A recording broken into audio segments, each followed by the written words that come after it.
our main thing is sharing knowledge. I'm a pro realtor guy. We're the original. My parents bought their first house for $2,000. That's where I'm at. Nothing in my life that I've ever really focused in I didn't get. Everything that I've ever focused in on my life, I've got. One of the most crazy things you've ever seen in your life. Welcome back to the Powered by Glen podcast. We are sitting down today with Glen from Manor Homes. They are an incredible builder here in Clark County. Thank you so much for joining us. Oh, it's my pleasure. I love it. I love doing this. I love real estate. Thanks for the opportunity, you guys. I appreciate it very much. Absolutely. You know, our main thing is sharing knowledge, right? We want to know about what's coming up, what's going on, what's affecting people, and really to help people make the best decisions. Real estate's the biggest investment they make in their life, right? So, you know, buying an old used jalopy, if you will, isn't always the most sound investment. It's not always going to get you to where you want to go. So it's a great opportunity for me to sit down with folks like yourself and with David here, and to really hear, you know, peel back the curtain a little bit and find out more about the people that are behind all of this growth and all of this expansion. Yeah. Well, for me, you know, I was investing in real estate before I became a builder of real estate. And to me, it's one of the greatest things. I just think it's such a blessing to own real estate. I'm humbled every time I buy a piece of real estate. I'm humbled by it. Or every time I build a home. You think about, we're building homes. We're actually building houses to create homes for people. It's the most incredible thing in our lives to me. And to me, it's not just like, you know, I'm doing this or doing that. I actually feel like it's almost a calling for me to build homes and to invest and to help people get into real estate, because boy, I tell you, you can create wealth through real estate, generational wealth through real estate. And I've done that a little bit. So for me, I just love it. It's exciting for me. I don't know why all of you don't own real estate. It's incredible. You know? There you go. Yes. That's true. I heard a stat the other day that 97% of millionaires got there due to real estate. Yeah, it's either 97% or they're connected. If they get a few dollars, they invest in real estate somewhere, because it's always going to go up. Matter of fact, I don't know the statistics over the last 50 years is real estate goes up like 750% per decade. It's just crazy. Wow. It's like one of the most crazy things you've ever seen in your life. Now, it might go down for a decade, but over the period of time, it just keeps going up and up and up. And even in the market today where, you know, to me, it's kind of like, you know, I'm kind of an older dude. My parents bought their first house for $2,000. That's where I'm at. And I think about, you know, but the thing is, what we look at though, back when it was $2,000, it was as hard for them to buy as it is now. And they made investments in it. So to me, you know, like I bought some rental homes a couple of years ago, a couple of them in one of our communities, one of Manor's communities, and I bought them. And I'm thinking, why am I paying this much for a rental house? Because I know, based upon statistic, it's going to be worth double or triple the price 10, 12 years from now. So that's what I do anyway. It's exciting for me. Absolutely. Yeah, it really is. It's insane to see that growth in just a short amount of time. I remember I helped my mom buy her farm for about $200,000 a few years ago. And that's like, you can't get a mobile home for that now. And she's got, you know, acreage and all this stuff, and going and do a little CMA for my mom and see what the value is now. It's around $600,000. They haven't done a lot to it, crazy. But also they haven't done a lot to it. They sat there. Yeah. They sat there, and seeing that growth explode is amazing. And then we're kind of in an area where this growth is extra. Yeah, it's exponential. And then David, you know, teaching on new home sales. I mean, I think that's brilliant, because new home sales to me, you know, why, if you really think about it, okay, listen to this statistic. What's a used dishwasher worth? I mean, okay, so you think about it. I'm buying a 20-year-old home. The roof's almost gone. The paint's wore out. The dishwasher's old. And you're going to pay the same price as new home sales? You need to come over and buy a new home from me, because it'll last a lot longer. Absolutely. So speak on that experience, because you told the audience, go buy your real estate, right? And you mentioned that buying a 2,000 home many years ago or buying a 200 or 400,000 home, the experience is the same, right? The struggles, the troubling, the emotional roller coaster. Speak about your first purchase. Just like, what did you went through when you bought that house? Well, our first purchase, I bought a house for $50,000 when I was first married, 122 years ago. and I bought the house for $50,000, and we literally, now this is the kind of commitment we had, is we had to come up with $1,800 down. And I mean, that might as well have been $180,000 down. So we would go to our parents' house to eat dinner, and they thought we were coming to visit them. We didn't have any food because we were saving that $1,800. But we did everything we could to get into that first house. And once we got into that, that's when our wealth began to develop, because the 50 became 100. And then our next purchase was, we spent $99,000 on home. My parents went, "Oh my gosh, how can you ever afford $99,000?" And we just laugh about it now, because my payment was like $900 a month. It's like, what are we going to do with that? I can't even believe it. But the thing of it is, like I said, everybody in every generation thinks it's never going to go anywhere. And they miss out. I mean, you guys, just being young, even you guys, how many properties do you wish you would have bought? Just in your all of them, exactly. I mean, the numbers are just there; they're irrefutable. Like, my uncle bought this house on the west side of town, and he got it for like $65,000, and the last person who sold it just got $700,000 for it. That's what I'm saying right there. And to me, it's a long-term investment. You can't think about, because you might buy it for $450 or $500 now, and it may go down $50,000 in value. But generally speaking, real estate is on like a 7-year curve. Generally speaking, that's about a 7 to 10 year curve. Real estate goes, it looks like it's not going to happen, and then it just pops up, and then people overbuild, so then it goes down. Everybody goes, "Oh my gosh, it's the end of the world. My house went down," and then it starts over. That curve keeps going up, and it just keeps riding up and down. So to me, it's still the best investment you can possibly make. And I want to encourage you, if you own your first home, get another one. If you don't be afraid of renters. Renters are a mess sometimes, but you think about the emotional price you have to pay for a bad renter. You have to remind yourself, well, that thing went up in value $100,000 too. I spent $10,000 fixing the house, but it went up $100,000. I've had to deal with that a few times too with renters. And I made $30,000 in the process while I was at it. Yeah, exactly. People like to complain, but work is work, and when it comes to that kind of stuff, anytime you have the ability to leverage energy, and you can get a lot more outcome.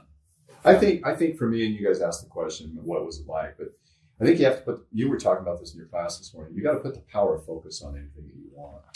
I call it the power of focus. There's nothing in my life that I ever really focused in that I didn't get. I mean, because it just seems like when you focus on something, now there's a lot of things that I lost focus in that I didn't get, but everything that I've ever focused in on my life, I've got. And so to me, if you're out there and you say, well, I don't see how it's going to happen. Well, focus on it. Skip a meal, put money away. I guarantee your plan will get accelerated, because when you put the power of focus on anything in your life, you watch, man, things just begin to happen for you. So that's awesome. Excites me, man. Yes. Totally. Yeah, you're totally right. They talk about that here in the laws of attraction and the secret, but really what you're focused on is a bit of what creates the reality of around you. It sort of creates like a magnetism in a way. Well, first you make the vision, and then the vision makes you. Right. You say, I'm going to do this, and then you start preparing along that lines, and somehow your vision always gets accelerated. I call it God accelerating my plan. But somehow my vision always gets accelerated. And I don't know, man.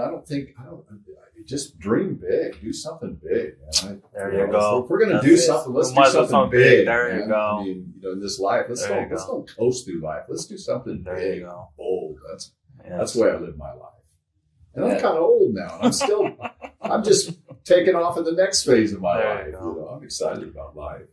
So what moved you into Manor Homes, and maybe did you have relationships before and then, making that transition? So can you speak, because all of us are business owners, and a lot of our audience, want to go into business or are buying a business or building their own business. Like most of us kind of started with nothing and we're slowly cultivating into the business sphere. So can you talk about, you transitioning to owning this business, and then why particularly, this form of business? There's so many other real estate oriented businesses out there. I became a realtor about 7 years ago, and I was kind of doing it as a side thing. And so I started kind of going in there into their office and talking to them about it. And then I just said, you know what? I told both of them, I said, I'm going to own this company someday.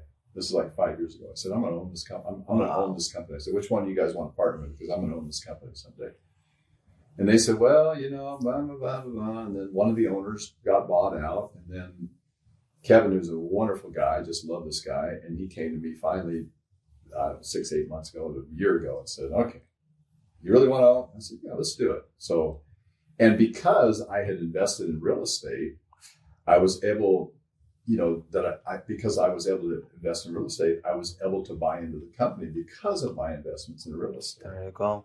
And I didn't see that at the time. So to me, it's like, I just knew that I was going to own this company someday. And you know, there was, okay, it doesn't look like it's going to happen, does look like it happened, but I kept the power of focus on it. And next thing you know, here I am. And it's so much fun, man. I just love it. I love helping people get into homes. There you go. And so to me, if you want a really good investment, I think, and like I said, let's say you go out and somehow buy one rental house or get two, and you go, well, that's paying me a couple $100 a month or whatever. But down the road, they double in value. And then all of a sudden, another opportunity comes where you didn't see this opportunity. You didn't see this right-hand turn coming that says, oh, no, there's a little fourplex for sale over here. Well, I can take money out and do that, and so on and so forth.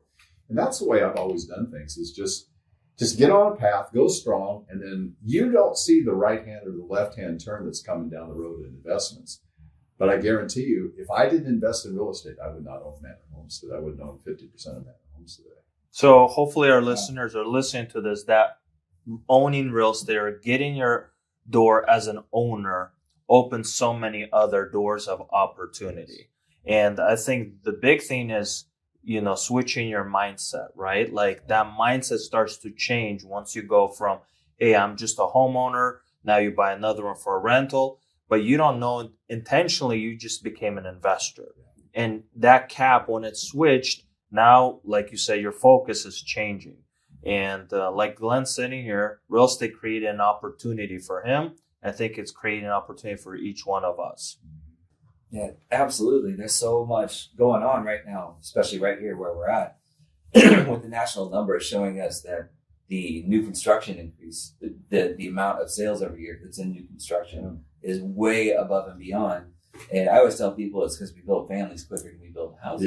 Yeah, well, we need 7 million units in America right now. That's crazy. I know. That's crazy. Just a couple of years ago, that number was 4. I know, it's crazy. And now it's 7 within just a few years. So that demand is super, super high. So what that means for us and for the people at home is that there just has to be so much more inventory brought. And the inventory looks different than it used to. Yeah. There's a different need.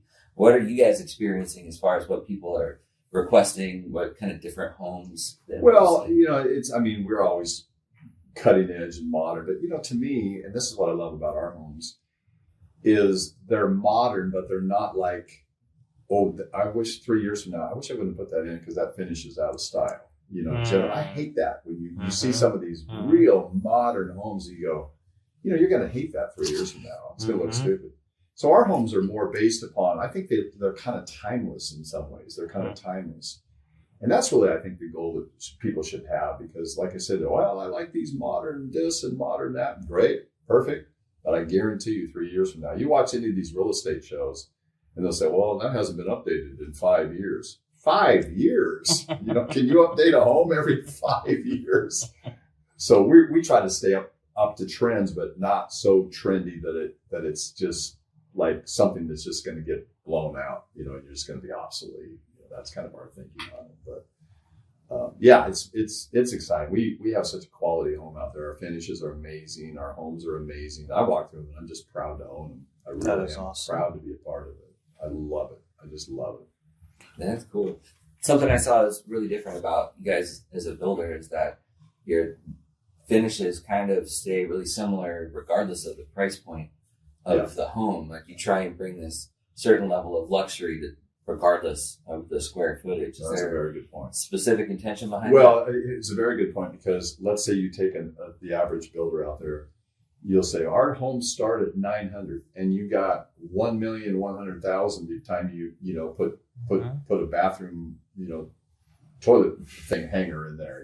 Ours are pretty much what they are, and they don't vary that much. There's a few upgrades. There's some fireplace upgrades and things like that, but not to the place where our homes, if they start at $950, they're not going to be 1.2 at the end. They're going to be $960 or something with a few upgrades on them and things like that. So we really do have nice finishes that are just quality finishes that I think people would be very happy with. So, yeah. And do you guys see more need in different price points? Are you kind of splitting? Yeah, we're trying to cover every end of the market, just because we're trying to get. We would love to see our big starter homes get filled up, because everybody needs to get in this market.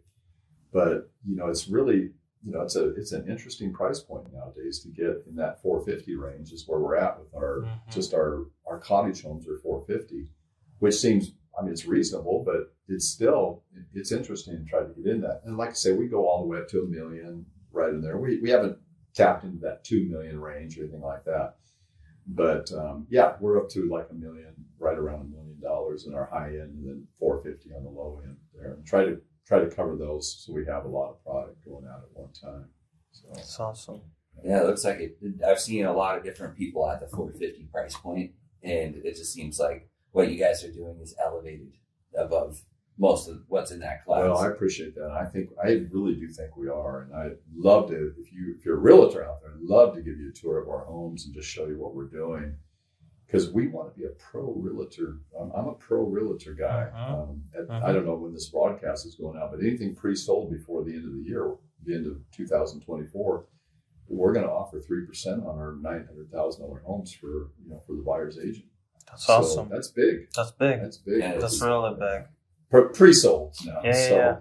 And then, of course, the 450 range is, we're trying to help the buyers with some incentives on that, so we couldn't really offer that, but we're still 2.25 on those. So that's awesome. That's awesome. Another thing we like to talk about, and I know you were a pastor, but what is like your life of giving? How did you give back? And we like to talk about this because we feel in business, whether it's, homeless shelter or transition homes or whatever means in real estate that people give back, right? How do you see yourself, or in this season of your life, that you're kind of giving back, whether it's in a community or people, or how do you see them? That is my favorite thing to do. I'm part of Buy a Home, Save a Child. I'm part of that. Plus, I give regularly to one of my goals is to be one of our biggest givers in our local church. And then also, we have a major outreach in the Philippines that I go to every year, and actually owned a home over there. But anyway, that's a long story.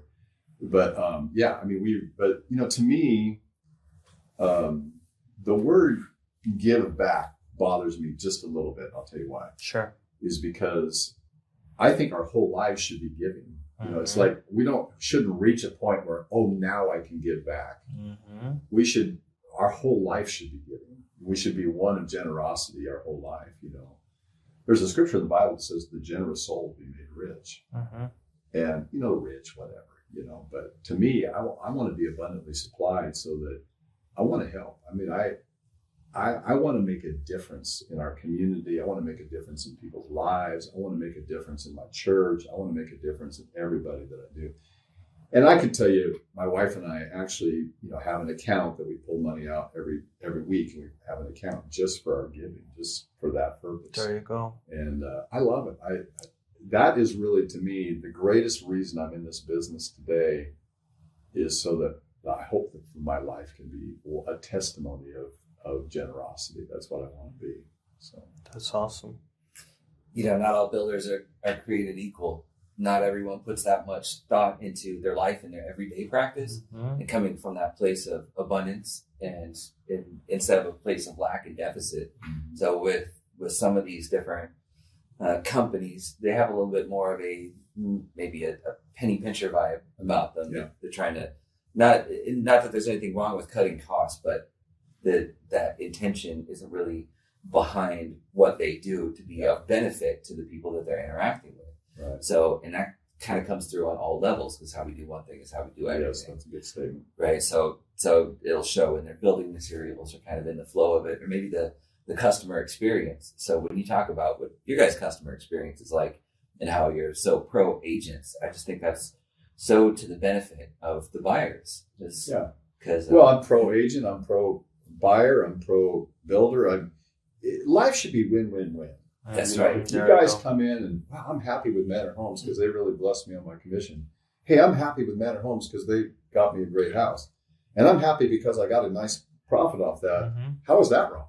I mean, but if I go out, well, the homeowner's happy and the builder's happy, but the agent got messed up. Well, what good did that do either? So to me, it should be win-win. Everybody, we're doing this development right now, and I'm doing this development that's for 80 lots or whatever, 70 lots. We're not sure exactly. And this guy right next to this thing, he built a really beautiful home, and I could put duplexes right next to him if I wanted to. And I said, bro, I'm not going to do that to you, because I want it to be a win-win for him too. So we're getting annexed into the city of Camas and different things. And I told him last night, I want to be a win-win. So we'll put to his $2 million home, we'll at least put $1 million homes, the duplexes next to him, because there's nothing wrong with duplexes, but I want it to be a win-win for him too. Right. And so that's the way I think. It's not just, well, what can make me the most money? Because I think if you have that mentality that if David wins and I win, and you, Kevin, you win, then I think what happens is everybody wins and everybody keeps a good reputation, and we get along with that. Because Lord knows our world needs some good reputation. There's a few bad ones out there. I can tell you some stories behind that one too. And I would love to hear them off camera though. Yeah, we won't tell. And I won't never mention names either. Yes. You know who you are.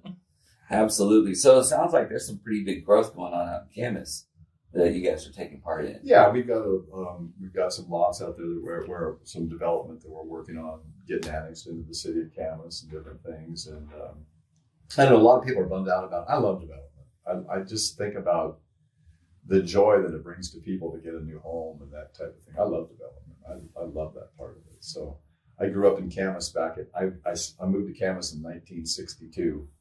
And I think the town was 2,000 people at the time.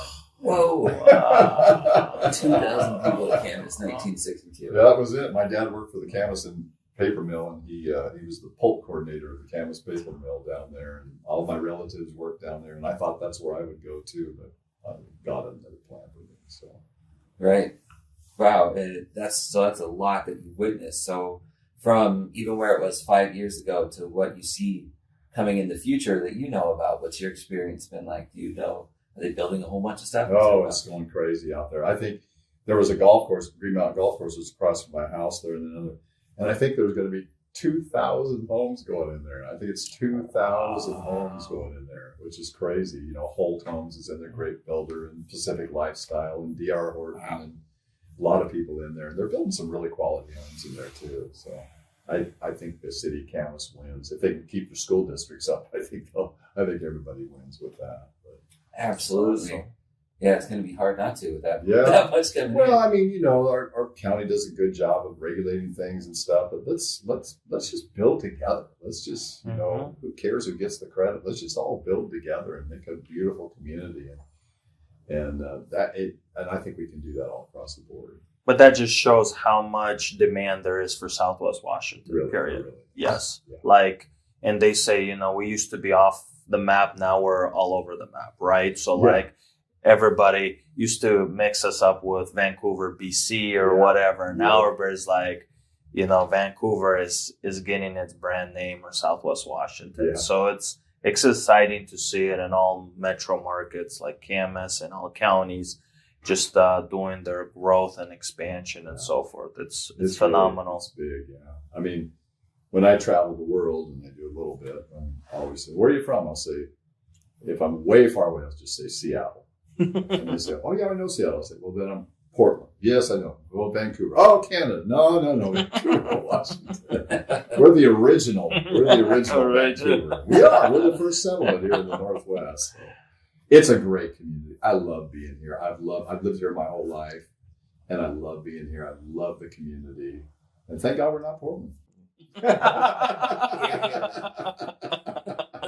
Oh, I shouldn't say that.